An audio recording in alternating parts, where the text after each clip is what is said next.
À 17 ans, je suis entrée dans mon propre dîner d'anniversaire et j'ai réalisé que j'étais une invitée à une table qui m'appartenait autrefois. La salle à manger sentait toujours mes parfums préférés bougies de cèdre et ail rôti. Il y avait 12 chaises, 11 occupées, une vide, mais pas pour moi. Cette place était maintenant celle de Chloé, ma cousine, plus jeune que moi, plus nouvelle que moi, meilleure que moi selon ma mère. Je me tenais au bord de la pièce attendant que quelqu'un n'importe qui me souhaite un joyeux anniversaire. Personne n'a levé les yeux, pas avant que Chloé ne fasse un signe perplexe. « Oh, tu es là !» Ma mère m'a jeté un coup d'œil, sans chaleur, sans culpabilité, juste du calcul. « Je ne pensais pas que tu viendrais, » a-t-elle dit platement. « Ce n'était pas vraiment prévu pour toi. » Ma voix est sortie plus assurée que je ne l'espérais. Pourquoi est-elle à ma place ? Mon frère Maxime n'a même pas arrêté sa fourchette. « Tu n'es plus au conseil, Nora. Ça fait 1 an. Papa a mis à jour le testament. »« Tu aurais dû lire tes emails ?» J'ai cligné des yeux. « Quel testament ?» Silence. Chloé a attrapé le panier à pain, évitant mon regard. Ma mère n'a pas répondu. À la place, elle s'est servi un verre de vin rouge et a dit « Ne gâchons pas la soirée ». Je suis sortie portant toujours le bracelet en or que papa m'avait offert à 13 ans, celui gravé. L'héritage d'abord. Je n'ai pas pleuré. Cette nuit-là, j'ai ouvert mon ordinateur et essayé de me connecter au portail du fonds familial. Utilisateur non valide, mon propre nom, ne fonctionnait plus. Et à cet instant, j'ai compris, il ne m'ignorait pas. Il m'avait effacé. 9 ans plus tard, je n'avais pas prévu de rentrer chez moi, ni pour Noël, ni pour l'anniversaire de ma mère, ni pour quoi que ce soit. J'étais en train de plier des serviettes à l'arrière d'une salle de banquet à Paris, au milieu d'un double service quand mon téléphone a vibré. Objet gala de la Fondation Beaumont Confirmation Finale. J'ai failli le supprimer. Mais quelque chose en moi, un réflexe peut-être l'a ouvert. L'expéditeur était daniel@fondationbeaumont.fr. Je n'avais pas vu ce domaine depuis des années. Pas depuis que j'étais encore sur la liste. J'ai scrollé. En pièce jointe, un prospectus élégant, 3 rangées de portraits, tous souriants, une mère de nom de famille que j'appelais autrefois ma famille. Et là, 2e rangée au centre Chloé, portant la robe bleu marine que ma mère mettait au gala. Hommage à Chloé Lefebvre, future directrice programme Jeunesse Héritage. Sous sa citation, notre famille croit en la formation de leaders par l'unité et la tradition. Unité, tradition. J'ai étouffé un rire. Mon nom n'était pas sur la liste. Évidemment. Ni comme invitée, ni comme héritière, mais dans le pied de page de l'email, là où il listait les contacts précédents, il y avait quelque chose d'étrange. Nora B, liste de diffusion archivée. Quelqu'un avait coché la mauvaise case, quelqu'un avait laissé une porte entr'ouverte. J'ai cliqué sur « Imprimer ». J'ai plié le prospectus, je l'ai glissé dans mon sac comme une preuve. Et cette nuit-là, j'ai ouvert un dossier que je n'avais pas touché depuis des années. Capture d'écran, contrat, clause, nom. Un dossier intitulé « Ce qu'ils ont oublié ». À l'intérieur, j'ai trouvé quelque chose de mieux qu'une preuve. Une clause non signée du fond de ma grand-mère avec mon nom toujours intact. Ils m'avaient effacé de la fête. Mais ils avaient oublié de m'effacer du pouvoir. Je me suis assise au bord de mon lit toujours en uniforme de serveuse, tenant ce prospectus imprimé comme s'ils me devaient quelque chose. Ils ne me devaient rien. Eux non plus. Pendant des années, je m'étais dit que j'avais tourné la page, qu'ils avaient fait leur choix et que j'avais fait le mien survivre. Être indépendante. Me taire. Mais le prospectus ne me lâchait pas. Le sourire de Chloé brûlait le papier comme s'il savait. J'ai ouvert le dossier Kraft que je gardais sous mon matelas. Ma colocataire m'avait déjà demandé si c'était de vieilles déclarations fiscales. Pas vraiment. À l'intérieur, impression numérique, notes griffonnées, capture d'écran de documents du fond avant qu'ils ne bloquent mon accès. Une photo de moi et ma grand-mère, la dernière femme à avoir prononcé mon nom sans tressaillir. Et puis, une lettre. Adressée à Mademoiselle Nora Beaumont, de bureau juridique Beaumont daté d'il y a 8 ans. Non ouverte. J'ai déchiré l'enveloppe de mes mains tremblantes. À l'intérieur, un projet d'amendement au fond. Il y avait 2 versions. Une où mon nom était barré et une où il ne l'était pas. Tamponné, non finalisé. J'aurais dû refermer le dossier. J'aurais dû aller me coucher. Mais mon téléphone a vibré. Numéro inconnu. Ils vont nommer Chloé comme héritière au gala. Ton nom est encore enfoui dans les papiers. Je me suis dit que tu méritais une chance de parler avant qu'il ne l'enterre aussi. GB, j'ai fixé l'écran. GB. Je n'avais pas entendu ce nom depuis mes 17 ans. Jérôme Bisset, l'ancien comptable de la famille, licencié la même année où j'ai disparu. Et juste comme ça, le silence s'est fissuré. Ils pensaient m'avoir enterré dans la paperasse. Ils avaient oublié que certains fantômes gardent des reçus. Je suis arrivée à Cruseille au lever du soleil. Le genre de lever de soleil qui signifiait quelque chose autrefois, vacances au ski en famille, carte de Noël héritage. Maintenant juste une lumière froide à travers un pare-brise fissuré et un hôte Airbnb qui avait laissé la clé sous une pierre. Je n'ai dit à personne que je venais. Je n'avais pas à le faire. La terre se souvenait de moi même si les gens essayaient de l'oublier. Au lieu d'aller directement à l'hôtel où se tenait le gala, j'ai conduit jusqu'à une petite maison au bord du lac des Saules. La maison de ma grand-mère. Techniquement, elle appartenait à la fondation maintenant, mais personne n'y touchait. Pas depuis son enterrement. Il ne pouvait pas la vendre. Elle avait inséré une clause étrange dans son testament. Cette maison restera intacte à moins d'être ouverte par quelqu'un qui sait où le cadre photo est fêlé. Moi je le savais. Il était dans le couloir 2e à gauche, juste au-dessus du vieux miroir. Une photo de nous. J'avais 8 ans tenant sa main portant ses perles. Le cadre avait une fêlure à l'arrière, et derrière soigneusement scotché, il y avait une note pliée. Si tu lis ceci, c'est qu'ils ont essayé de t'effacer. Mais tu es toujours une Beaumont. Et ils n'ont pas le droit de décider qui porte ce nom. Glissée à l'intérieur, une petite clé en laiton. Et une copie originale du fond Beaumont, celle d'avant toutes les modifications. Mon nom y était. En gras. Légal. Intact.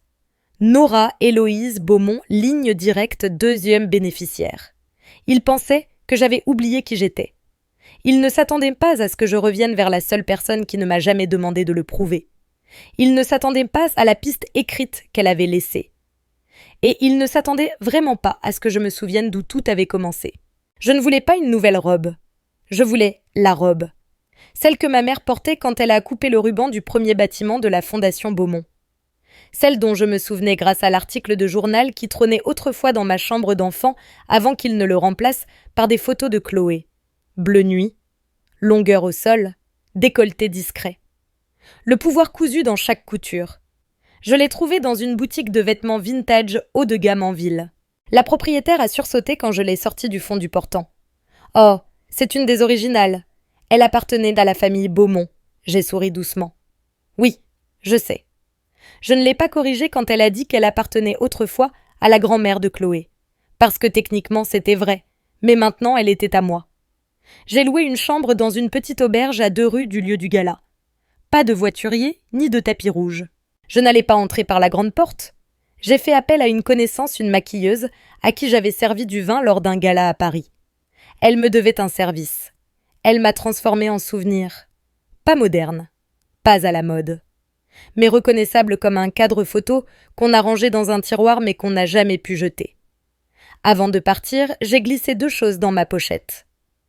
Une copie imprimée de la clause du fond avec mon nom, une note pliée de ma grand-mère. Puis je me suis regardée dans le miroir. Pas pour m'admirer, mais pour dire adieu à la version de moi qui pensait que le silence était plus sûr. Ce soir, je ne venais pas pour des excuses.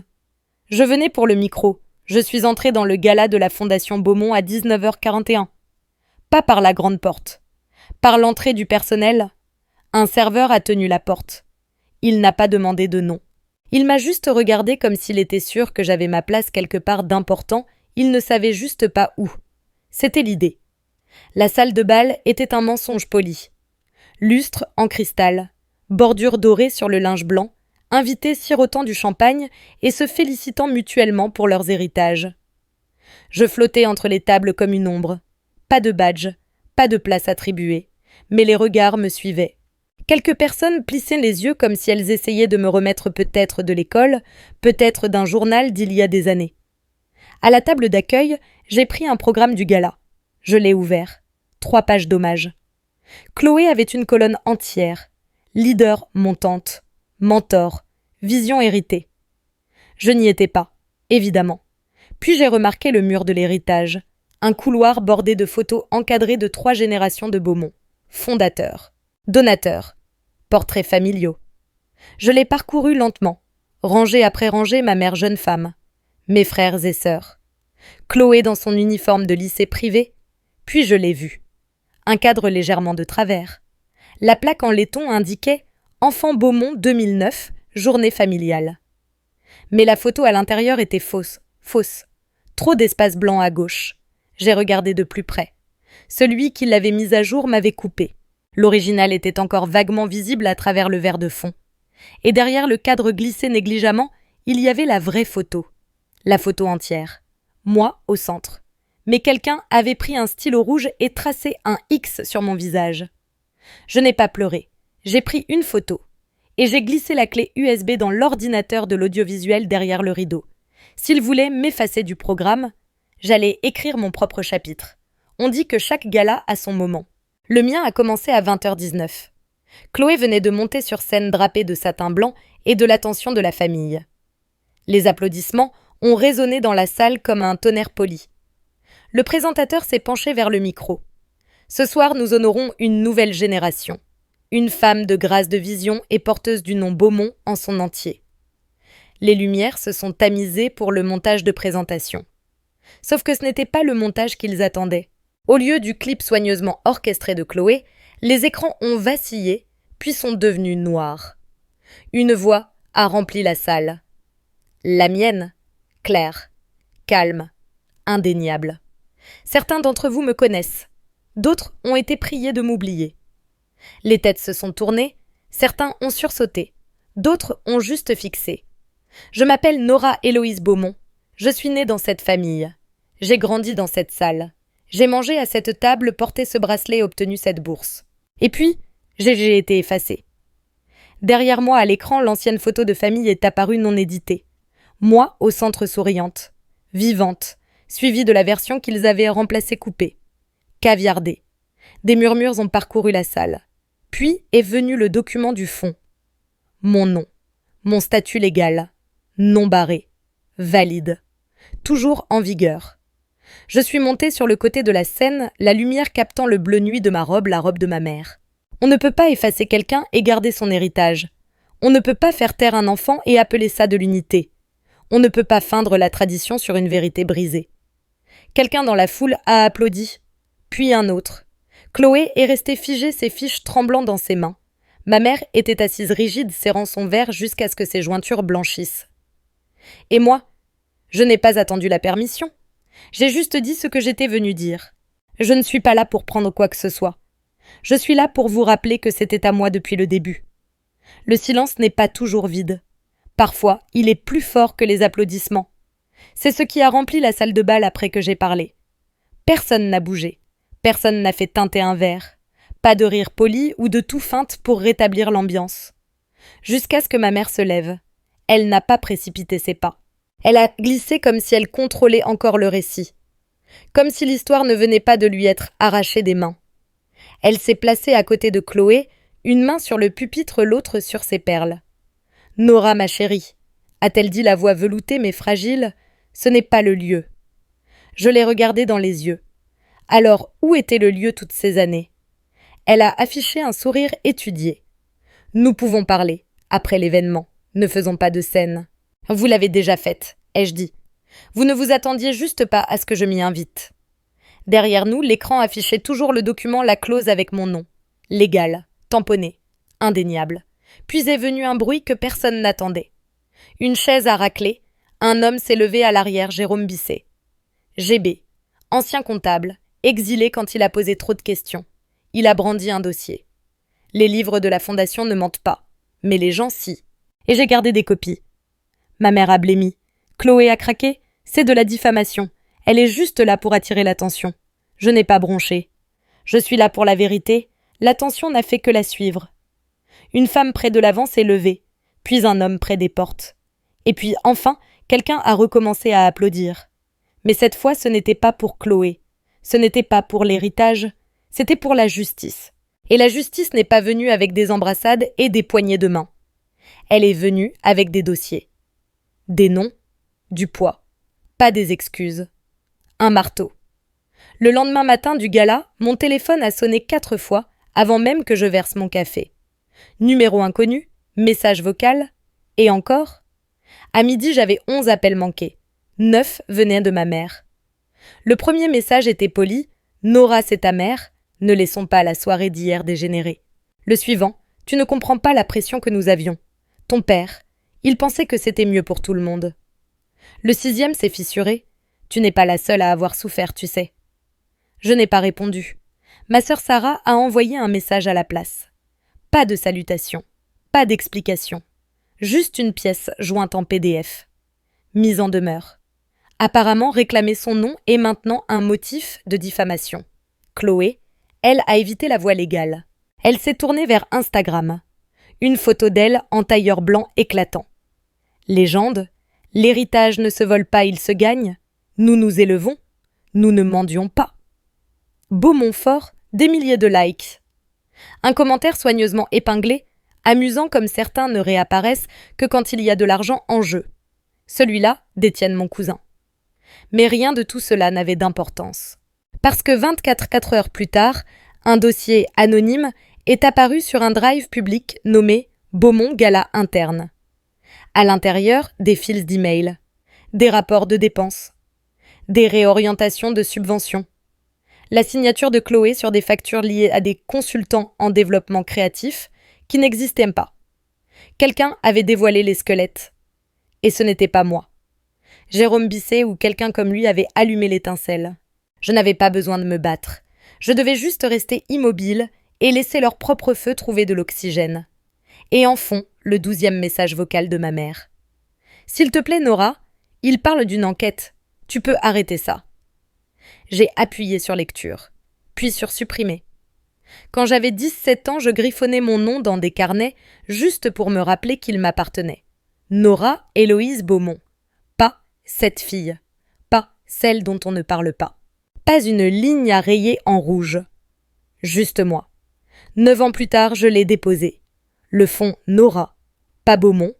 Pas en partenariat avec. Juste Nora. Une association pour les jeunes femmes effacées par leur propre famille, expulsées, coupées ou commodément oubliées. Le site web a été mis en ligne exactement 1 semaine après le gala. Je n'ai pas pris le siège au conseil. Je n'ai pas répondu au communiqué de presse qu'ils ont publié prétendant que la famille Beaumont traverse une réorganisation interne. Je n'ai pas répondu au message de l'avocat de la famille proposant un fonds révisé. Je ne voulais pas du siège. Je voulais que le silence qui suivait mon nom ressemble enfin à du pouvoir, pas à une punition. J'ai pris la clé de la maison de ma grand-mère, je l'ai accrochée à une chaîne autour de mon cou. J'ai racheté la propriété pas en tant qu'héritière Beaumont, mais en tant que citoyenne privée. Puis j'ai posté une seule photo sur la page d'accueil du fonds Nora, un bracelet en or. Celui que mon père m'avait offert à 13 ans. Gravé, l'héritage d'abord. En dessous, j'ai écrit « Certains héritages se construisent dans le silence. D'autres se réclament dans le feu. » Pas de commentaires. Pas de hashtag. Pas de visage. Juste les mots. Car les noms peuvent être pris. Mais l'identité, ça se gagne. Et je n'ai pas gagné la mienne en étant poli. Je l'ai gagnée en survivant à l'effacement et en l'écrivant plus fort qu'il ne l'aurait jamais imaginé. 1 mois après le gala, la Fondation Beaumont a dévoilé un nouveau logo. Aucun communiqué de presse n'a mentionné mon nom. Pas d'excuses. Juste un rebranding. Réorganisation était leur mot de choix. Chloé s'est retirée discrètement. Pas de scandale. Juste une recentration personnelle. Ma mère a donné une interview exclusive à La Tribune de l'héritage d'Annecy. Elle portait du bleu pâle, assise dans son salon formel, et elle a dit, avec un sourire tremblant, « La famille, c'est compliqué, mais nous guérissons. Nous avons toujours été une famille qui guérit. » Je ne l'ai pas corrigée. Je n'ai pas publié de déclaration. Je n'en avais pas besoin. J'étais déjà partie. Pas cachée, pas effacée. Juste, hors d'atteinte. Il pouvait garder le nom Beaumont. Je n'avais aucun intérêt à partager une étiquette avec des gens qui la portaient comme une armure tout en aiguisant des couteaux dans l'ombre. Mon nom Nora signifiait quelque chose à nouveau. Et il signifiait plus sans eux. J'ai donné les perles de ma grand-mère à une fille nommée Jade, une boursière de la première promotion du fonds Nora. Elle m'a appelée Mademoiselle Beaumont. J'ai souri, secoué la tête. Juste Nora. C'est ce qu'ils n'ont jamais compris. Je ne voulais pas du trône. Je n'avais pas besoin de leur place à table. Je me fichais des applaudissements dans des salles de marbre ou des poignées de main de fantômes. Je voulais juste récupérer ma voix. Et maintenant que je l'avais, je n'avais pas besoin de crier. Je pouvais murmurer et les murs s'en souviendraient quand même. Le gala s'est estompé. La plaque a changé. La presse est passée à autre chose. Mais le silence est resté. Pas celui qu'ils utilisaient pour me punir. Celui que j'ai choisi. Certaines nuits, je me réveille encore en pensant que j'ai 17 ans. Que si je frappe à la porte de la cuisine, quelqu'un répondra. Mais ils ne le font pas. Et c'est très bien. Parce que je n'ai plus besoin que la porte soit ouverte. J'en ai construit une autre. La semaine dernière, j'ai donné une conférence dans une université locale. Pas une grande scène TED, juste un auditorium modeste avec des chaises pliantes et des filles qui prenaient des notes comme si leur vie en dépendait. L'une d'elles a levé la main, nerveuse, lumineuse. « Comment les avez-vous pardonnés ?» J'ai marqué une pause. Puis j'ai dit la vérité. Je ne l'ai pas fait. J'ai juste arrêté de leur demander d'expliquer qui je suis. C'était toujours le problème. J'étais trop bruyante pour être obéissante. Trop silencieuse pour être écoutée. Trop encombrante pour être gardée. Alors ils ont raconté une histoire où je n'existais pas. Et je les ai laissés faire. Pendant un temps. Mais le silence a une date d'expiration. Et le mien est arrivé vêtu de bleu nuit sous un lustre tenant un document qu'ils pensaient rester enfoui. Ils m'ont traitée d'amère. Puis ils m'ont trouvée audacieuse. Mais ils ne m'ont jamais appelée par mon nom, pas avant que je ne les force à le lire à voix haute. Alors voilà.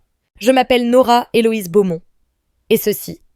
C'était le mot de la fin qu'ils ne pensaient jamais entendre. Ils m'ont effacée. Alors je suis revenue avec le mot de la fin.